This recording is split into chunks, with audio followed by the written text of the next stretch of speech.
ini memang pilpres terakhir Prabowo karena dia sudah semakin tua dan tampak sudah sangat lelah. Pilpres tahun 2024 ini harus berkuasa atau tidak akan pernah sama sekali. Jadi kalau framing politik dinasti Jokowi itu meluas, maka orang juga akan memandang bahwa Ganjar mendukung politik dinasti itu. Yang paling dapat keuntungan untuk isu politik dinasti Jokowi itu akan membuat Anies mendapatkan momentum. Apalagi sekarang suaranya Anies itu turun terus dan tidak tertolong meski sudah berpasangan dengan Caimin. Ya kita jujur aja ngomong, kalau Anda mau jadi presiden wakil presiden, nah, kalau tanya sama saya, kamu mau jadi politisi mau jadi apa sih? Ya kalau nggak beres negara ini ya saya mau jadi presiden. Kan cuma jadi presiden bisa cepat membereskan itu. Coba lihat kayak di DKI, kok nggak ada Ahok, nggak ada demo. Kalau Ahok nggak nyalon kan nggak ada masalah kemarin. Coba kalau ada Ahok, jadi Ahok itu adalah orang yang tidak boleh di politik karena dia membuat bangsa ini tidak bisa bersatu. Itu terbalik-balik. Yang pengen pecahin orang siapa? Kok saya yang dituduh? Ini bagi saya itu aneh gitu loh. Tapi itu fakta. Nah makanya saya tetap ada di PDI Perjuangan. Karena satu-satu partai yang tetap mencalonkan saya di DKI dengan ancaman macam-macam hanya PDI Perjuangan. Kata Ibu Mega, mau jadi apa bangsa ini kalau kamu Pak Ahok yang bisa kerja, yang jujur, tidak boleh mencalonkan diri? Masa orang yang nggak jujur, yang itu mau yang bisa dicalon? Katanya mau jadi apa, bisa kerja apa? Makanya saya pribadi ya putuskan ya ikut Ibu Megawati PDI Perjuangan. Saya lihat cuma dia bisa berani terang-terangan. Kalau di DKI dulu saya sudah mundur, dianggap bikin kacau, bisa bikin demo. Ini sesuatu yang aneh menurut saya gitu loh. Nah, Ibu Mega nggak boleh mundur, harus maju. Mau jadi apa bangsa ini katanya? Kalau kamu ditekan untuk mundur. Nah itu yang saya sampaikan. Apakah orang seperti Bapak Anies Rashid Baswedan layak, pantas untuk menjadi pemimpin di negeri ini? Sementara untuk memimpin kota Jakarta selama 5 tahun aja, tingkat kemiskinan meningkat. Nggak kebayang jika dipimpin oleh Anies Rashid Baswedan Indonesia, bagaimana nanti ke depannya.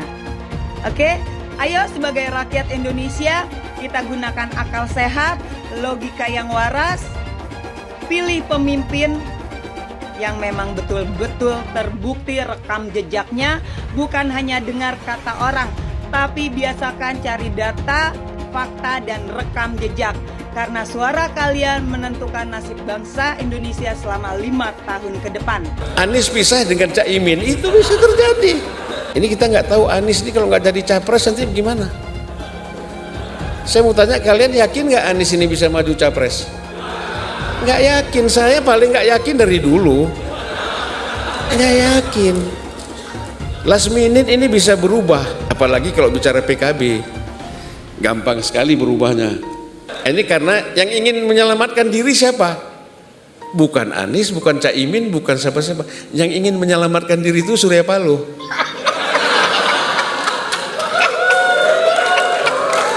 Iya, betul.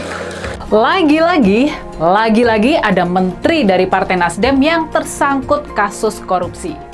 Cuma dalam kurun waktu 5 bulan saja, 2 menteri Partai Nasdem jadi tersangka kasus korupsi. Kita bakal menemukan suara Partai Nasdem ternyata benar-benar terus anjlok.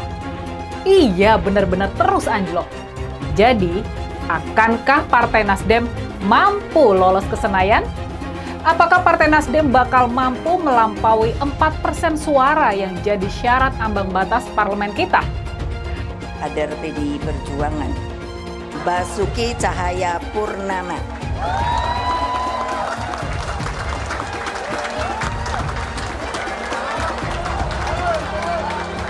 Terkenal namanya Ahok.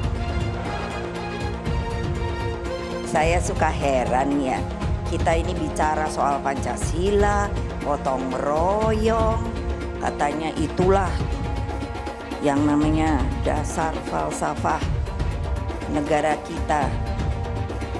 Iya, terus masa nggak boleh ya, namanya mau Aseng, mau Ahok, mau Badu, mau apa, kalau dia warga negara Indonesia ya sudahlah. Ada yang bilang, ibu jangan dong panggil Pak Ahok lagi. Lalu saya bilang emang namanya dia begitu. Kita bisa lihat karakter orang ketika ada di kekuasaan. Dan kita harus berani tegas. Orang jahat itu, kata Nelson Mandela, nggak bisa ngurus negara. Karena di kepala mereka itu cuma ada kekuasaan dan kekayaan saja. Kalau Ganjar kan udah teruji. Jadi orang kalau belum pernah berkuasa itu gampang ngomongnya. Tapi kalau kamu udah di kekuasaan, karakter Anda teruji. Dan Ganjar teruji. Apalagi saya sama beliau kan sama-sama di DPR juga dulu kan. Jadi itu karakternya teruji gitu. Keluarga juga teruji. Saya kira itu penting. Dan saya tuh sampai bingung. Lah kok saya bilang Pak Jokowi petugas partai kader. Loh kok saya diomongkan yang namanya katanya terlalu sombong. Itu adalah ADART di partai kita. Saya pun petugas partai. Sekarang kan amburadulnya apa? Ganti pemimpin dirubah dengan enaknya. Bagi saya coba apa ndak pusing ya persoalan capres dan cawapres. Loh saya sendiri sampai bingung loh. Di media tiba-tiba dibilang gini, oh iya sudah ada persetujuan bahwa nanti Pak Prabowo jadi presidennya, Pak Ganjar jadi wakil presidennya. Aku terus di rumah melongo, ini yang ngomong si Sobo ya. Lah aku kok ketua umumnya malah nggak ngerti. Coba terus nggak usah didengerin. Lebih setuju lagi apa yang disampaikan calon presiden Pak Ganjar Pranowo. Tadi saya bisik-bisik ke beliau, Pak, nanti habis dilantik, besoknya langsung masuk ke kedaulatan pangan. Nggak usah lama-lama. Perencanaannya disiapkan sekarang, begitu dilantik besok langsung masuk ke kerja kedaulatan pangan. Sehingga swasembada pangan, ketahanan pangan, kedaulatan pangan itu betul-betul kita miliki. Dan saya yakin Pak Ganjar mampu menyelesaikan ini. Gua bener-bener kaget nih dengar berita ini. Ternyata isu tentang yang maju itu hanya 2 pasang di 2024 itu ternyata benar. Dan yang lebih mengagetkan ini, kalian pasti tidak percaya. Kemarin ada seseorang yang mengurus SKCK. Ternyata SKCK-nya itu untuk melamar menjadi cawapres. Kok bukan capres ya? Lalu dia akan jadi cawapresnya siapa? Kemarin dia naik motor ojek untuk mengurus SKCK di kantor polisi.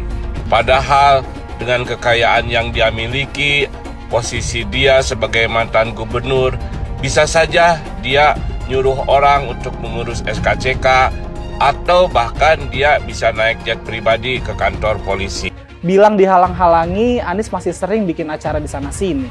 Bebas pula. Duh, nggak capek apa ngibulin rakyat mulu, Pak? Nah, yang gue pertanyakan nih, Anies itu kampanye di mana-mana sering naik pesawat jet. Nah, pesawat jet biaya sewanya dari mana, Pak? Atau itu pesawat jetnya siapa, Pak? Coba jujur deh. Karena setahu gue nih, itu punya bos Anda, Surya Paloh. Anies bicara soal pendidikan.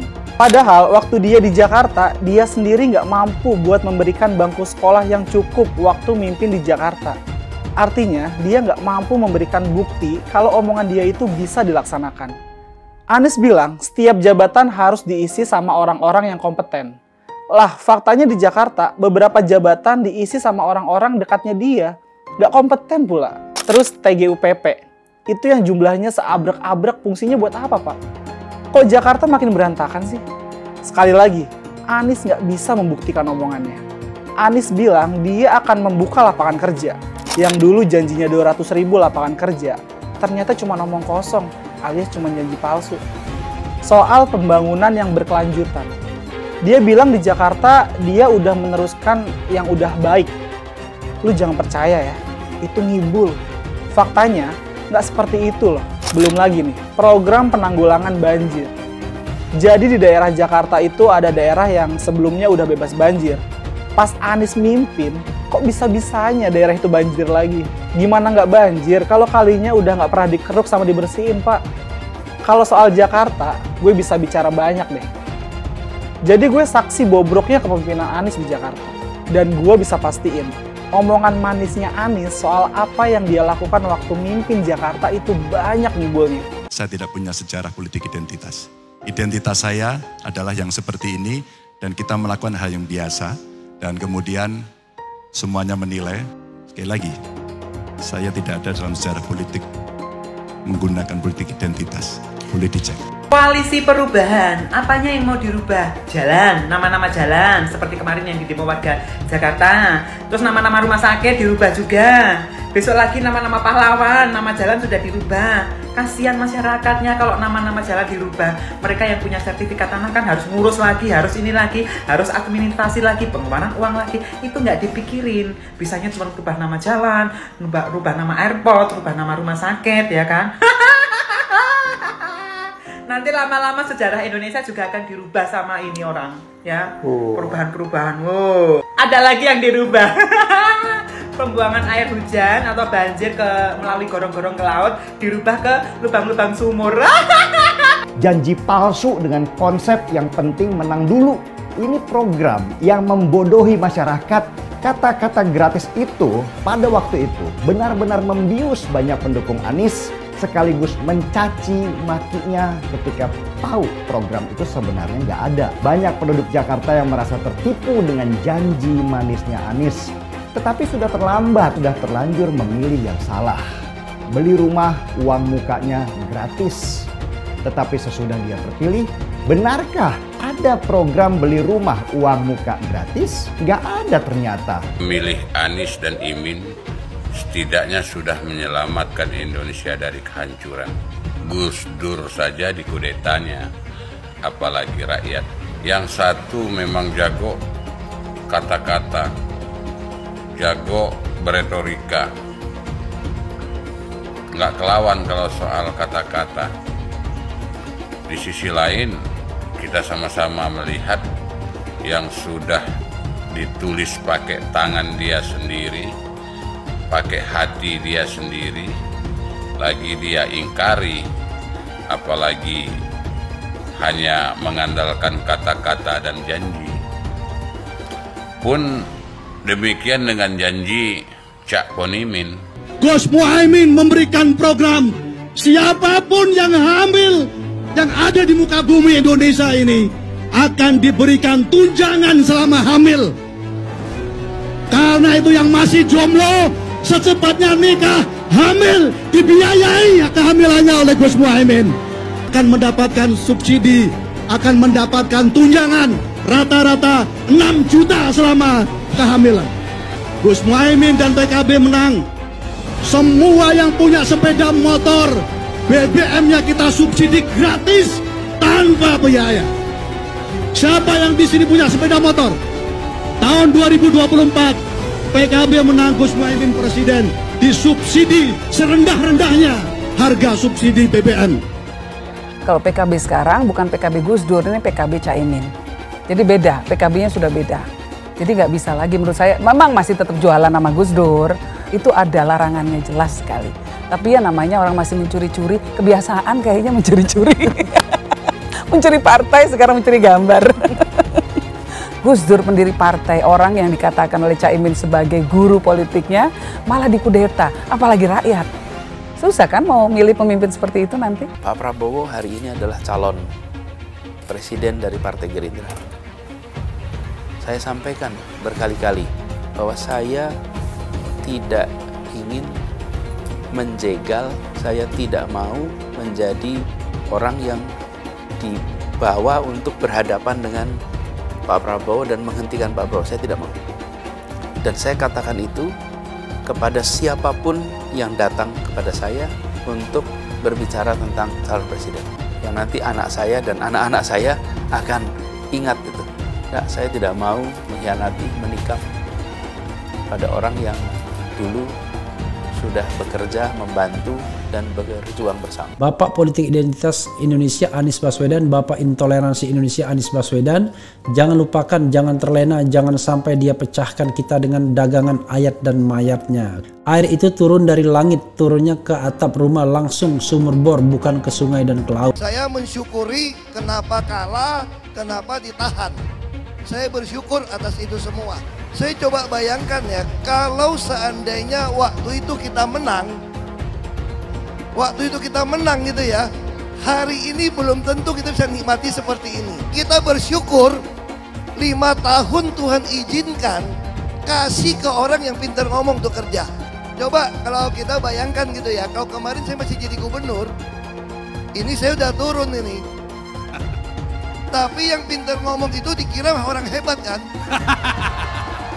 Ini lebih berbahaya tahun 2024, langsung ketahuan karakternya. Langsung ketahuan itu. Di saya juga ada kutipan Pak di kamar saya Pak.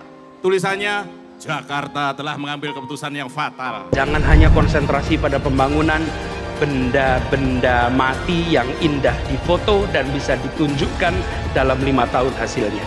Kalau kita mau menilai sebuah janji, maka lihat janjinya atau lihat kenyataannya. Dulu janjinya apa ya? Dan ini aneh, betul-betul aneh. Ini bukan kampanye, tapi saya sampaikan di sini. Di satu sisi menyiapkan jalur-jalur air untuk dikirim ke laut, di sisi lain di lautnya dipasang dengan pulau reklamasi. Tinggal tunggu waktu jadi rob, air balik. Dan ini melawan sunnatullah. Kenapa? Air itu turun dari langit ke bumi, bukan ke laut. Harusnya dimasukkan ke dalam bumi, masukkan tanah. Di seluruh dunia air jatuh itu dimasukkan ke tanah, bukan dialirkan pakai gorong-gorong raksasa ke laut. Jakarta telah mengambil keputusan yang fatal. Bukan banjir, itu memang parkir air. Bukan banjir, itu memang parkir air. Masyarakat berkeliling dengan membawa toa untuk memberitahu semuanya, termasuk sirine. Aibon 82 miliar. Apa alat transportasi yang dimiliki oleh hampir setiap orang? Alat transportasi yang dimiliki semua orang adalah kaki. Kalau seandainya orang Jakarta percaya Pak Anies jadi gubernur pun, saya berani jamin kok dia akan lakukan normalisasi yang sama seperti saya lakukan kok. Gak usah bohong lah. Ketika air sampai di muara, maka siap untuk dipompa ke laut. Pancasila Soekarno, ketuhanan ada di pantai. Anak Tuhan dari mana? Kalau Yesus anak Tuhan, bidangnya siapa? Besok di seluruh wilayah Indonesia kami katakan dan Iblis hanya menggoda orang yang beriman. Makanya jarang-jarang orang kafir kerasukan setan. Yang kerasukan setan itu orang baik-baik. Jarang, saya belum pernah nengok Cina kerasukan setan. Pernah tak Ahok itu kerasukan setan? Enggak, setannya juga pernah. Karena sesama setan dilarang saling menggoda. Karena di salib itu ada jin kafir. Karena di salib itu ada jin kafir. Karena di salib itu ada jin kafir. Haleluya. Kepalanya ke kiri apa ke kanan? Kepalanya ke kiri apa ke kanan? Tetap percaya salib itu lambang mulia, bukan jin. Kok ketawa? Aku nggak nyindir siapa-siapa loh. Saya nggak pernah mundur untuk kebenaran, keadilan, kejujuran, dan peri kemanusiaan. Gue nggak pernah mundur. Dan gue nggak pernah takut juga sama lu. Siapapun yang rasis, gue akan hadapin. Karena rasis itu tidak berperi kemanusiaan. Sama saya ditanya dulu kan, kamu nyesel nggak statement kamu di Pulau Seribu sehingga masih masuk penjara? Tidak pernah nyesel, karena saya mengatakan kebenaran. Anies merupakan antitesis daripada Pak Jokowi. Antitesis artinya bertolak belakang dengan Jokowi. Anies sudah menyatakan tidak akan melanjutkan semua program dari Pak Jokowi. Jadi semua pembangunan yang dilakukan oleh Pak Jokowi akan dihentikan oleh Anies jika Anies menjadi presiden. Lagi pula Anies didukung oleh khilafah, dan pendukung Anies adalah ormas seperti FPI dan HTI. Apa kita mau FPI dan HTI kembali di Indonesia jika Anies memimpin? Anies juga dikenal sebagai bapak politik identitas yang menghalalkan segala cara untuk menggapai kekuasaannya, termasuk menggunakan politik identitas berbasis agama.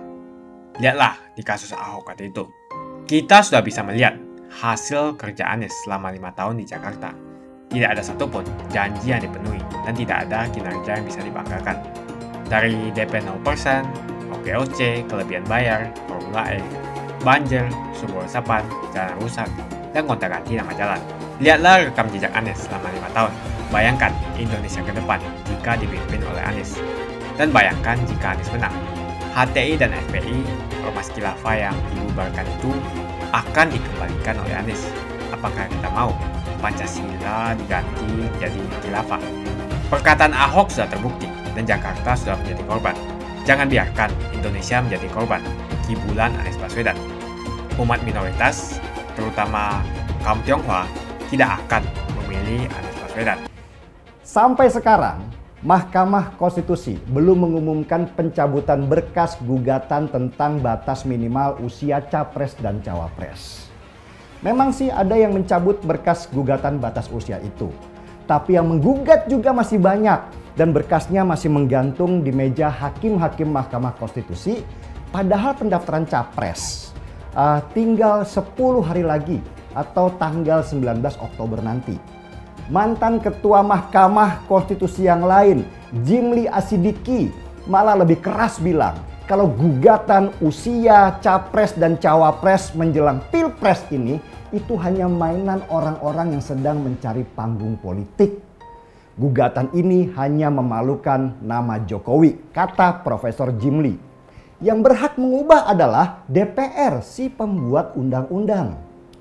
Jadi selama batas usia yang selama ini ada di undang-undang atau minimal 40 tahun itu tidak melanggar aturan atau berlawanan dengan konstitusi, maka itu bukan hak dan wewenang Mahkamah Konstitusi untuk mengubahnya. Ini yang menimbulkan keresahan di banyak masyarakat dan berpotensi ditunggangi oleh kepentingan politik apalagi menjelang pilpres ini. Sudah banyak pakar hukum yang mengingatkan, termasuk mantan Ketua Mahkamah Konstitusi Profesor Mahfud MD. Mahkamah Konstitusi katanya supaya hati-hati karena pada dasarnya Mahkamah Konstitusi itu tidak bisa mengubah atau membuat sebuah aturan. Apalagi aturan yang tidak melanggar konstitusi. Jadi jangan salahkan banyak rumors yang beredar kalau gugatan batas usia minimal itu jadi ajang permainan hukum di dalam Mahkamah Konstitusi. Dan ini jelas akan merugikan nama baik Jokowi. Apalagi kemudian beredar isu lebih besar bahwa Jokowi ingin mengembangkan dinasti politiknya di negeri ini. Kenapa gugatan ke Mahkamah Konstitusi itu dianggap memalukan nama Jokowi? Ya karena gugatan batas usia minimal itu poin utamanya sebenarnya supaya Gibran, anak Jokowi, bisa lolos dan menjadi calon wakil presiden. Apalagi Ketua Mahkamah Konstitusinya, Anwar Usman, adalah iparnya Jokowi. Politik dinasti ini sudah bukan lagi jadi kasakusuk di warung kopi sambil berbisik, tapi sudah menjadi gerakan politik yang akan merugikan nama baik Jokowi. Bahkan di Jogja, mahasiswa-mahasiswa sudah berorasi tentang isu politik dinasti Jokowi. Beberapa hari lalu saya bahkan menonton video di media sosial yang disebar tentang pembagian tulisan politik dinasti Jokowi. Dan kemarin di acara Car Free Day hari Minggu, ada lagi beberapa video yang sedang membagikan tulisan yang sama tentang politik dinasti Jokowi. Isu saya nggak tahu siapa di belakang gerakan bagi-bagi pamflet atau demo mahasiswa di Jogja itu. Tapi yang jelas itu merugikan sekali untuk Jokowi. Yang saya tahu, orang yang sangat berharap Gibran jadi calon wakil presidennya itu adalah Prabowo Subianto. Nah, dari pihak penggugat batas usia, kita sudah bisa menebak bahwa di belakangnya itu ada Prabowo. Apalagi dua penggugat adalah kader Gerindra dan dua lagi dari Partai Garuda dan dari PSI yang juga condong ke Prabowo. Pertanyaannya, siapakah yang mendapatkan keuntungan dengan penyebaran buku politik dinasti Jokowi itu? Tentu bukan Ganjar, karena nggak ada keuntungan apapun yang didapat Ganjar dengan isu politik dinasti itu, malah merugikan. Menurut survei-survei, mayoritas pemilih Jokowi akhirnya memilih Ganjar karena dia dianggap paling mirip dengan Jokowi. Prabowo dikabarkan bahkan sudah bolak-balik melobi Jokowi supaya Gibran jadi calon wakil presidennya. Bahkan sudah nggak malu-malu lagi memajang foto dirinya dengan Gibran di banyak daerah. Ini memang pilpres terakhir Prabowo karena dia sudah semakin tua dan tampak sudah sangat lelah. Pilpres tahun 2024 ini harus berkuasa atau tidak akan pernah sama sekali. Jadi kalau framing politik dinasti Jokowi itu meluas, maka orang juga akan memandang bahwa Ganjar mendukung politik dinasti itu.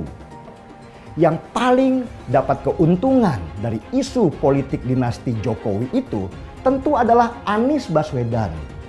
Apalagi Anies mengangkat jargon perubahan. Tentu isu politik dinasti Jokowi itu akan membuat Anies mendapatkan momentum. Apalagi sekarang suaranya Anies itu turun terus dan tidak tertolong meski sudah berpasangan dengan Caimin. Ngeri banget. Karena itu Mahkamah Konstitusi segeralah umumkan bahwa gugatan usia minimal Capres-Cawapres itu tidak akan dibahas sekarang. Tunggulah Pilpres 2024 selesai. Biar nggak ada tudingan kalau Mahkamah Konstitusi pun bermain-main dengan hukum hanya untuk meloloskan Gibran semata. Ini sudah dekat banget pendaftaran Capres dan Cawapres. Jangan main api hanya untuk meloloskan satu orang. Negeri ini bisa terbakar nanti dan nama Jokowi bisa jadi buruk karena dianggap melegalisasi politik dinasti. Tentu isu politik dinasti Jokowi itu akan jadi gorengan empuk untuk menaikkan kembali nama Anies. Prediksi saya sih, bentar lagi akan ada demo-demo susulan untuk menunggangi isu politik dinasti Jokowi itu. Apalagi kalau mendadak banget Mahkamah Konstitusi memutuskan bahwa usia di bawah 40 tahun boleh nyapres atau boleh jadi cawapres. Tapi harus punya pengalaman memimpin daerah misalnya. Sudah pasti itu ditujukan untuk meloloskan Gibran. Wah, bisa meledak demo-demo dengan tudingan bahwa keluarga Jokowi memainkan hukum demi meloloskan anaknya jadi calon wakil presiden. Dulu Anies bisa menang karena menggunakan agama dan etnis. Isu agama, ras, dan antar golongan dinikmati oleh relawan Anies. Saat itu Anies didukung oleh FPI, HTI, dan pengasong khilafah lainnya. Pada akhirnya Ahok harus kalah, namun kekalahan dia adalah kekalahan yang membuka mata rakyat Indonesia bahwa masih ada orang-orang yang menang dengan cara menggunakan politisasi agama atau politik identitas berbasis agama. Ternyata banyak sekali orang yang dengan mudah terhasut lewat jalan-jalan seperti itu. Relawan Anies terutama dari FPI, HTI, PA212 seperti Bahar Smith dan Rizik Syihab selalu menghujat Cina, etnis Cina. Tapi saat ini negara Cina sudah menjadi nomor 1 di dunia. Saya bangga sebagai Cina. Etnis Tionghoa dicap sebagai pemberontak, sedangkan etnis Arab dianggap sebagai Tuhan atau tuan dari pribumi. Etnis Arab dipuja-puja dan dianggap sebagai dewa. Lihat saja Rizik Syihab dan Bahar Smith dipuja-puja, padahal mereka mengujar kebencian. Pengasong khilafah seperti Rizik Syihab, Bahar Smith, dan teman-teman, mereka hanya buat gaduh di Indonesia. Sedangkan negara yang mereka sanjung-sanjung itu, Arab Yaman, masih belum maju dan masih terbelakang. Saya percaya Indonesia dengan mayoritas pribumi juga akan jadi negara maju. Seharusnya Arab Yaman belajar dari negeri Cina. Seperti kata kitab suci, belajarlah sampai ke negeri Cina. Anies dan juga pendukung Anies seperti Rizik Syihab, Bahar Smith, dan kelompok-kelompok HTI dan FPI harus belajar ke negeri Cina supaya tidak lagi melakukan kelebihan bayar. Yang jelas saya memilih pribumi, bukan yang dari Yaman. Ganjar jelas pribumi, nasionalis, dan pasti akan melanjutkan visi dan misi dari Pak Jokowi. Suara Ahok merepresentasi warga minoritas, dan etnis Tionghoa mendukung Ganjar Pranowo. Ahok pasti akan mendukung Ganjar, karena Ahok anti radikalisme. Ahok yang jelas tidak akan mendukung Anies Baswedan, karena Anies Baswedan didukung oleh kelompok khilafah, HTI, dan FPI, ormas terlarang itu. Anies merupakan antitesis daripada Pak Jokowi dan diragukan kenasionalisannya, apalagi pribumiannya. Antitesis artinya bertolak belakang dengan Jokowi. Anies sudah menyatakan tidak akan melanjutkan semua program dari Pak Jokowi. Jadi semua pembangunan yang dilakukan oleh Pak Jokowi akan dihentikan oleh Anies jika Anies menjadi presiden. Lagi pula Anies didukung oleh khilafah dan pendukung Anies adalah ormas seperti FPI dan HTI. Apa kita mau FPI dan HTI kembali di Indonesia jika Anies memimpin? Anies juga dikenal sebagai bapak politik identitas yang menghalalkan segala cara untuk menggapai kekuasaannya, termasuk menggunakan politik identitas berbasis agama. Lihatlah di kasus Ahok kali itu. Kita sudah bisa melihat hasil kerja Anies selama 5 tahun di Jakarta. Tidak ada satupun janji yang dipenuhi dan tidak ada kinerja yang bisa dibanggakan. Dari DP 0%, OKOC, kelebihan bayar, Formula E, banjir, sumber resapan, jalan rusak, dan gonta-ganti nama jalan. Lihatlah rekam jejak Anies selama 5 tahun. Bayangkan Indonesia ke depan jika dipimpin oleh Anies. Dan bayangkan jika Anies menang. HTI dan FPI, ormas khilafah yang dibubarkan itu, akan dikembalikan oleh Anies. Apakah kita mau Pancasila diganti menjadi khilafah? Bagian Indonesia Timur yang mayoritas non-muslim seperti Bali tidak akan setuju dengan khilafah atau sistem khilafah. Mungkin Indonesia akan bubar jika Anies menjadi presiden. Perkataan Ahok sudah terbukti dan Jakarta sudah menjadi korban. Jangan biarkan Indonesia menjadi korban kibulan Anies Baswedan. Umat minoritas, terutama kaum Tionghoa, tidak akan memilih Anies Baswedan. Saya yakin karma Ahok mengejar Anies Baswedan. Dulu Anies memainkan politik identitas kepada Ahok. Sekarang Anies dipertanyakan kepribumiannya karena dia teriaman. Itu saja opini saya hari ini. Tuliskan opini kalian tentang Anies Baswedan. Jika kalian setuju dengan pendapat saya di video ini, pastikan kalian menekan like di video ini dan bagikan video ini ke teman dan family Anda supaya mereka semua mengetahui tentang informasi ini.